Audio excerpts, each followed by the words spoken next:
Como é que o senhor analisa a questão, né, do governo federal financiando o samba enredo em homenagem ao Lula? E, já que o senhor é do Rio Grande do Sul, também queria ver a sua análise sobre o vídeo publicado pelo governador do estado, né, o Eduardo Leite, dizendo que, olha, eu não sou nem contra um lado nem contra o outro. Como é que o senhor analisa essa tentativa, né, do Eduardo Leite de pousar do isentão, né,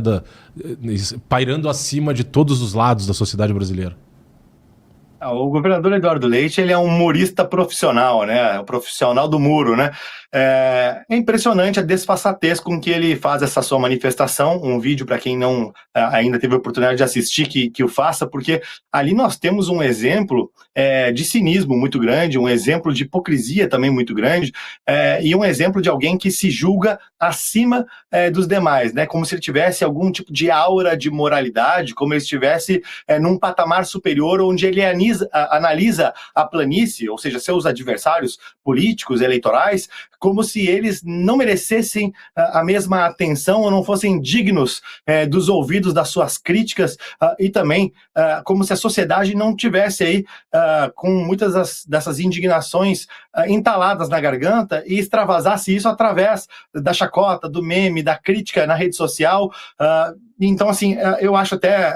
desrespeitoso, sinceramente, com a população aquilo, porque vou lembrar aqui, para quem não conhece muito bem o governador Eduardo Leite, o governador Eduardo Leite, ele tentou patrocinar com dinheiro dos gaúchos, dinheiro público dos gaúchos, a escola de samba Portela, que ficou ali na rabeira da tabela de classificação do Carnaval Carioca. Olha, se não tivesse a Acadêmicos do Niterói para ser rebaixada, talvez o Eduardo Leite tivesse rebaixado a Portela com dinheiro público dos gaúchos, porque a Portela prometia fazer um samba enredo em alusão à cultura gaúcha e ao movimento negro gaúcho. E nós aqui fomos muito críticos a esse movimento, dizendo que, olha, o dinheiro público ele deve servir às pessoas e não servir a plataformas de campanha de A ou B, ou mesmo aos interesses particulares de um governador que quer ter projeção nacional porque tem o desejo de ser um presidenciável.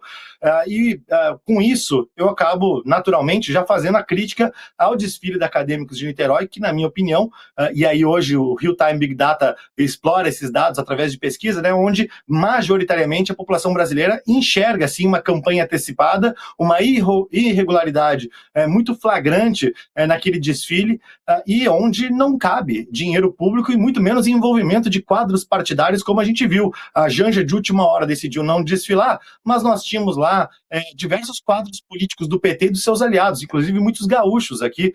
políticos do Rio Grande do Sul, filiados ao PT, que estavam lá desfilando, estavam lá fazendo ode a uma figura política que é pré-candidato à presidência neste ano e que extrapolou totalmente, né, a legalidade da sua alçada presidencial ao aportar recursos públicos num carnaval, num enredo que ele privilegia, como também ao fazer, inclusive, pelo que a gente ouve de relatos, né, algum tipo de orientação, aconselhamento, escolha, inclusive, de quem vai lhe representar na avenida e por aí vai. Então é uma coisa que, se esse desfile estivesse de verde e amarelo, nós teríamos certamente uma inelegibilidade, né? Desculpe se eu falei a palavra errada, inelegibilidade do candidato, da pré-candidatura, pelas flagrantes violações cometidas. Vale lembrar também que lá no 7 de setembro do ano de 2022, o próprio Alexandre de Moraes falou de maneira muito clara que Bolsonaro havia infringido essas normas e feito uma campanha antecipada ao discursar no desfile de 7 de setembro, né? E depois tivemos também outros agravantes, como a reunião dos embaixadores. Tudo que, na minha opinião, é muito mais ameno